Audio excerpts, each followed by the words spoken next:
There are so many elements of our lives that we search for answers within. Whilst plenty of professionals join forces to search for the solutions to the greatest mysteries that have plagued the universe, the mysteries that are more interesting are those with answers that might be a little less logical. So today, here at Unexplained Mysteries, we will be taking a look at 3 wildly different mysteries, from the hypothetical and uncertain to the weird and unusual.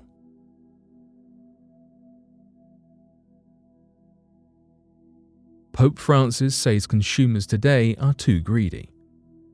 As thousands herded together to attend the Pope's Christmas Mass of 2018, marking the 6th Christmas of his papacy, the Pope warned his audience, St. Peter's Basilica, that an insatiable greed marks all human history, and that too many struggle to survive on the bare minimum, while a handful dine luxuriously at their expense. He went on to recount how Jesus himself had only been born in a stable, with no luxury, just poverty, and therefore suggested we take some time at Christmas while remembering Christ's birth to also reflect on the real meaning of life. He delivered his message about excessive consumerist habits, urging us to lessen our materialistic ways, to the almost 10,000 pilgrims who had travelled from across the world to gather in Bethlehem ahead of Christmas Eve.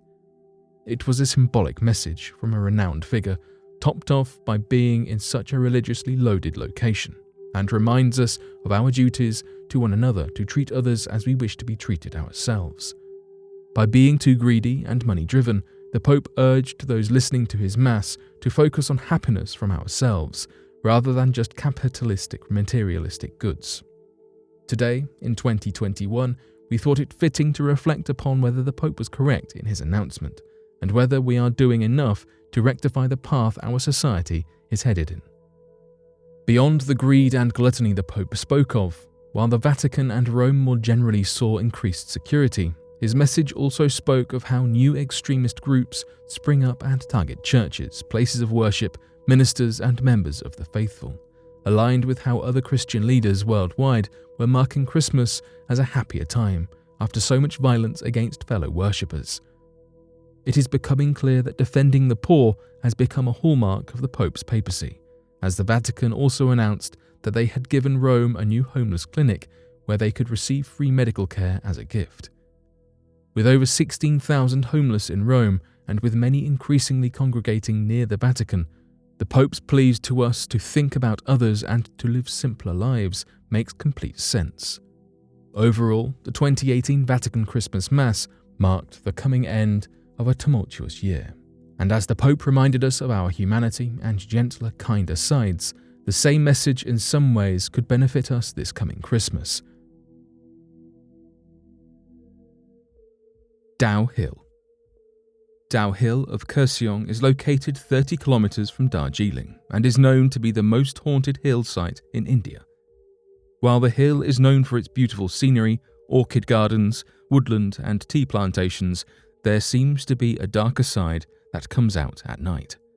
It is believed that multiple loss of lives has occurred in the area that affect the energy of the land to this day. Much of the paranormal activity occurs on a road between the Dow Hill Road and the Forest Office. Allegedly, local woodcutters have spotted the ghost of a headless boy walking around the forest. The ghost of a woman dressed in all grey has also been reported.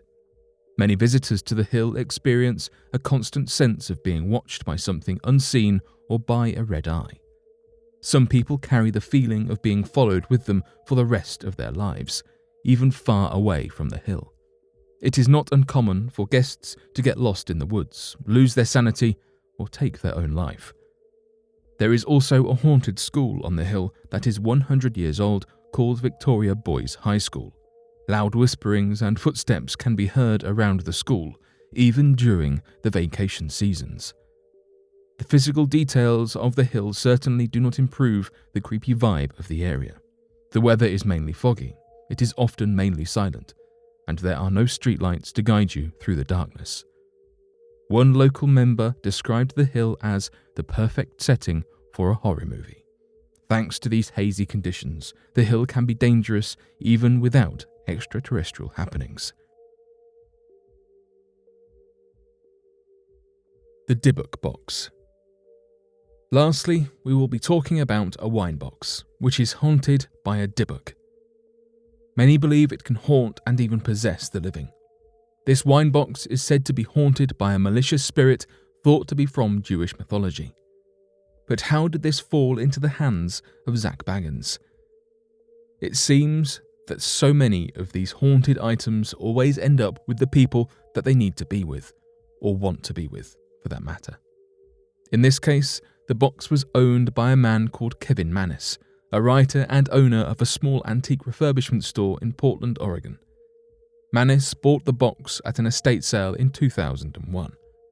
It belonged to an old woman who had died at the age of 103. Having survived the Holocaust, the woman had fled to Spain, where she then brought the box. The woman's granddaughter had insisted Mannis kept the box after he tried to give it back to her as a gesture of goodwill due to what he thought would be the box's sentimental value. The granddaughter told Mannis that she would never let anybody touch the box, let alone open it. Mannis wanted to clean the box and give it to his mother as a gift for her upcoming birthday. However, strange things began to happen. Firstly, Mannis's shop had been smashed up, but there had been no apparent break-in. Then his mother suffered a stroke, and in the period of time she was unable to speak, she would allegedly spell out the words "no gift" and "hate gift" on a whiteboard. Mannis continued to suffer whilst in possession of the box. He'd experienced terrible nightmares and wake up with bruises and cuts on his body. He'd even see a shadowy figure outside. The box was eventually sold to a couple. However, when Mannis passed a local antique shop only a few days later, the item was once again up for sale. This time, a note sat in front of it, stating that this has bad darkness. Mannis took the box back home and again began to experience the same strange goings-on in his home. It was then that he decided to put the box up for sale on eBay. In 2003, the box was bought by a then University of Missouri student named Losif Nietzsche. Nietzsche put it back on sale on eBay 8 months later, and it was purchased for around $300 by a man named Jason Haxton. Haxton ran multiple tests on the box and tried to understand it from a scientific perspective. However, he later decided to contain it inside a military-grade strong container, as well as storing it in 24-karat gold. He refused to tell anybody the location of the box until a certain Zak Bagans took an interest in it. The Dibbuk Box ended up in the hands of Zak Bagans and now holds its place at the Haunted Museum in Vegas.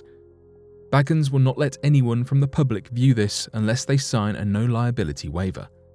The Dibbuk Box was also the inspiration for the 2012 film The Possession.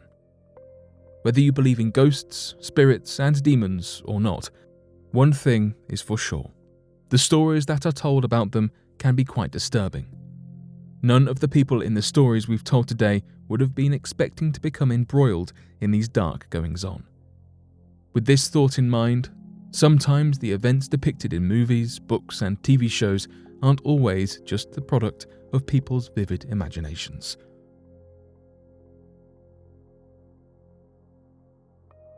But what do you make of these recent discoveries? Be sure to let us know your thoughts in the comment section below and help us grow this community while working to solve these unexplained mysteries. Thank you for watching, and don't forget to subscribe for more videos.